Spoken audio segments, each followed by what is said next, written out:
بسم الله الرحمن الرحيم الله ولي الذين آمنوا يخرجهم من الظلمات إلى النور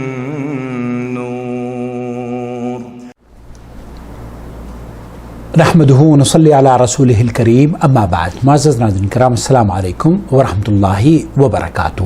آپ دیکھ رہے ہیں نو ٹی وی جدہ اور میں ہوں محمد عاقل. وائس میسج کے ذریعے سوال آیا ہے آپ کی خدمت میں. آج کا سوال جی، آج کے اخبار میں فتویٰ آیا ہے، اگر کسی نے تحیات کے بعد 3 رکعت یا 4 رکعت والی نماز میں تحیات کے بعد درود شریف پڑھ دیا یا کوئی اور دعا پڑھ دیا آگے، تو اس کو سجدہ سہو کرنا پڑے گا. یہ ہے مسرت صاحبہ دہلی سے.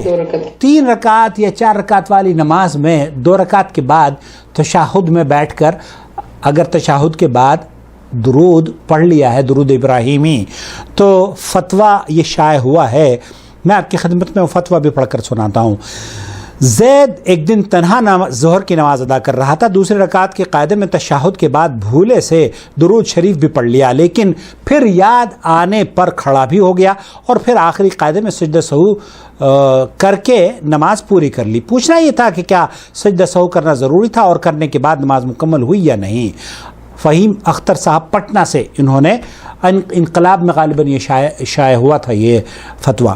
الجواب: اگر کوئی شخص دوسرے رکعت میں تحیات پڑھ کر کھڑے ہونے کے بجائے درود شریف بھی پڑھنا شروع کر دے پھر بعد میں یاد آنے پر کھڑا ہو جائے تو ایسی صورت میں اگر درود اللہم صلی علی محمد تک پڑھ چکا تھا تو قیام جو رکن نماز ہے اس میں تاخیر کی وجہ سے اس پر سجدہ سہو واجب ہوگا. سجدہ سہو کرنے سے نماز ہو جائے گی. اگر سجدہ سہو نہ کیا تو نماز لوٹانا واجب ہے.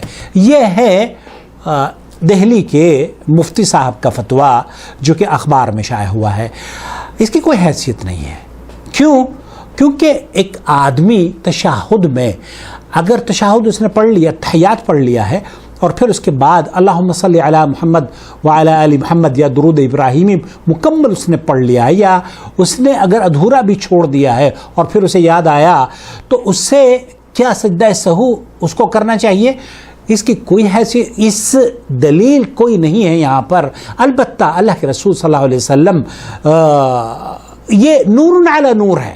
ایک آدمی اگر تشہد میں بیٹھ کر درود شریف بھی پڑھ رہا ہے تو یہ تو نور علی نور ہے. شیخ عبدالعزیز بن باز سے پوچھا گیا اسی فتوے کے بارے میں، من زاد على التشهد الاول في الركعتين الاوليين هل عليه سجود سهو؟ لا على الصلاه على المستحب يصلي على النبي صلى الله عليه وسلم. مستحب ہے. شیخ عبدالعزیز بن باز فرما رہے ہیں کہ ایسا شخص جس نے درود پڑھنا تشہد کے بعد شروع کر دیا ہے یا درود پڑھ لیا ہے، 2 رکعت اس نے پڑھی اور پھر وہ تحیات میں بیٹھا، تحیات مکمل کرنے کے بعد اسے کھڑا ہونا چاہیے تھا لیکن کھڑا نہیں ہوا.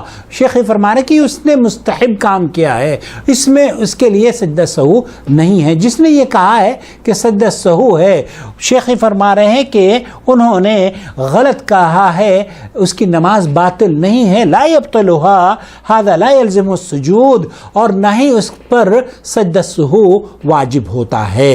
تو خلاصہ کلام یہ ہوا کہ ایک آدمی اگر تشہد میں تحیات پڑھنے کے بعد درود شریف بھی پڑھ لیتا ہے تو یہ مستحب عمل ہے، اچھا عمل ہے، مبارک عمل ہے. کیونکہ اس میں اس نے اللہ کے رسول صلی اللہ علیہ وسلم پر درود اور سلام پڑھا ہے. لیکن اگر وہ نہیں پڑھتا اور کھڑا ہو جاتا ہے تب بھی اس کے لیے دونوں طریقے جائز ہیں. واللہ تعالی عالم. صلی اللہ علیہ نبینا محمد وعلی آلہ وصحبہ اجمعین. والسلام علیکم ورحمۃ اللہ وبرکاتہ. الله ولي الذين آمنوا يخرجهم من الظلمات إلى النور والذين كفروا أولياؤهم الطاغوت يخرجونهم من النور إلى الظلمات أولئك أصحاب النار هم فيها خالدون.